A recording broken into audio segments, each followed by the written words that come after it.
दुर्ग में यादव समाज के पदाधिकारी में कलेक्टर ने मिलकर 2 दिन पहले होरिन हत्या के मामला में दोषी ला सजा दिला के करीन हवे मांग।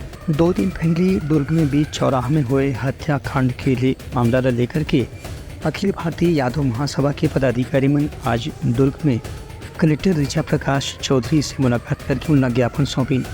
इस संबंध में अखिल भारतीय यादव महासभा के अध्यक्ष प्रीतम यादव और जिला मंत्री यादव समाज के जो सदस्य हैं अनिकेत यादव, उनका आरोप रही है कि आपसी रंजिश के मामला में ज़बरदस्ती विवाद लाद का बढ़ा देगी, इसकी वह हत्या तक के पहुँच गई रही से।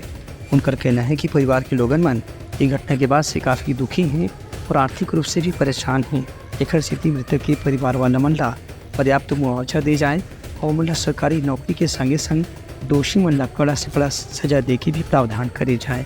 यादव समाज के साथ मंत्री यादव मतलब प्रधानमंत्री यादव जी की हत्या बीच चौराहे पर कर दी गई अजय दुबे के द्वारा और उनके परिवारजनों के द्वारा।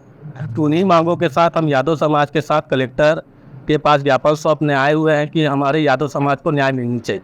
हम लोग चाह रहे हैं यादव समाज जो उनके हत्यारे हैं मंत्री यादव के, उनके परिवार को नौकरी दिया जाए और उनके हत्यारों को फांसी की सजा मिलनी चाहिए और 1 करोड़ राशि उनके मुआवजा उनके परिवारजनों को मिलनी चाहिए। मंत्री यादव जी का बीच चौराहे पर अजय दुबे एवं उनके परिवारजनों द्वारा हत्या कर दी जाती है, किंतु अभी भी अजय दुबे फरार है।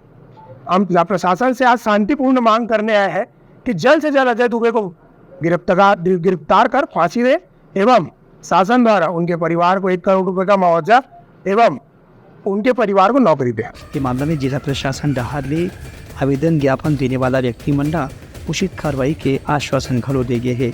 Bureau report Putlanga news.